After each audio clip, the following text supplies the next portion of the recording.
Mona, nice to see you. Wanted to wind back the clocks a bit. We had a big drop in September, no doubt. The market has been giving it a go, waiting on some stimulus. What do you think will move this market higher, and do you think that will happen? Yeah, look, I think generally we have had a nice run over the last week or so. The S&P has recovered about 4.5%. We're now only 1% or so below all-time highs in both the S&P and the NASDAQ. And so, it's natural to some extent to see a little bit of a breather over the last day or two, or particularly today. What we're seeing, though, is certainly this rotation back into some of those COVID winners, large cap technology, parts of healthcare, as noted earlier. Could be driven by a couple of factors. One, of course, we are getting some big events from some of the large cap tech names like the Apples and Amazons of the world.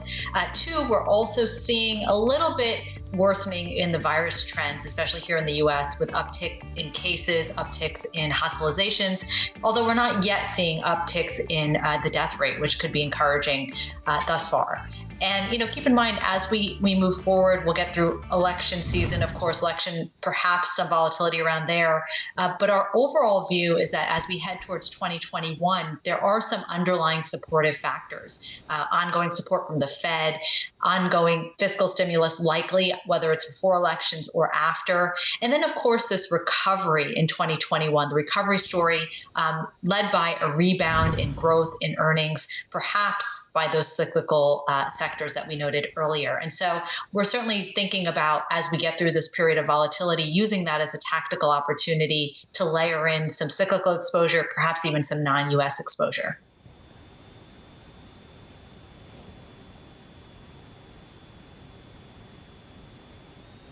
Mona, also wanted to ask you talk about some moves in 2021, maybe buy some cyclicals. You mentioned growth. What about tech? Yeah, absolutely. What we're saying in the near term, clearly this barbell approach is working because of tech, leading the way throughout the crisis. Keep in mind, the NASDAQ is now up 75% off that March 23rd low. So certainly, when we think about tech, we think about the secular growth themes, areas like cloud computing, like cybersecurity, really like e-gaming and even video conferencing. All of these, we think, have long-term secular legs. So they're not just a one-year story. They're really 3, 5, even 10-year stories. But our theme, perhaps over the next 6 to 12-month period, is more this broadening of participation. That would include a broadening in sector participation, a broadening in global participation. Certainly, we would maintain some of the core positioning in the tech sectors, in areas like discretionary healthcare as well. But we would start to layer in some cyclical exposure if we have that, rotation rally that typically tends to last, if it's sustained 6 to 12 months.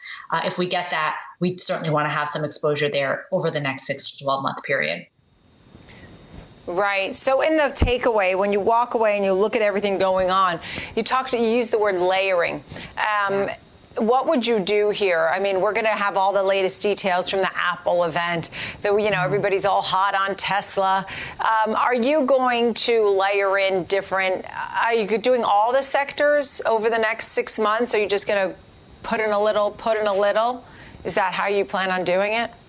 Yeah, certainly we're going to use the next few weeks as tactical opportunities, and we're hoping we do get another period of volatility. Well, to some extent, we're hoping that so that we can tactically add to the portfolio. But even when we look within those cyclical sectors, typically we think about energy, financials, industrials. Even among those, we're seeing some diversion. So energy and financials still pretty much the laggards. Energy down about 50% year to date, financials down 20%. But a group like industrials is starting to become more interesting to us. It's had a nice move thus far. It's still down year to date. But, when you think about infrastructure, which is an investment area that both candidates have talked about, supportive of industrials, and also just generally better manufacturing data coming out of the U.S. and globally. So also supportive of industrials. So that's a sector we're certainly watching and looking to layer into. Some of the other themes I'll just mention briefly, election winners could also potentially include not only infrastructure, but clean energy, and perhaps even some of that in technology that's supportive of growth in infrastructure. So areas like 5G, areas like artificial intelligence as well. Globally, Europe is interesting if you want value cyclical, and of course, China, North Asia, if you're looking to add to your secular growth exposure. So all areas that we would consider over the next, few week period ahead of 2021. Let me ask you this, just to stay current, as Apple's stock is taking a hit, it's a lot of buy on the rumor, sell on the news. They have it was supposed to be 4 iPhones today. Right now, the stock is down 2.25%. Is that what you say when you said over the next couple of weeks, I'm going to be looking for entry points and things like that? Is that something you would say, hey, I'm going to take a look at that. This might be an entry point here for Apple, buy some?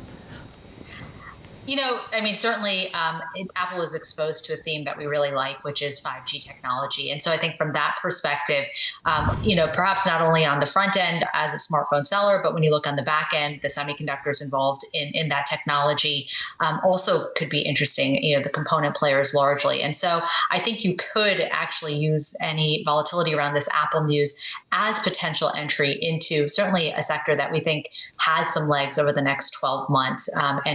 When we hear from both sides of the aisle, they have talked about supporting our technology R&D, trying to remain competitive with China, and 5G is certainly an area that has been front and center in that battle in particular. And so I think certainly that's a sector and a segment that we're thinking about broadly.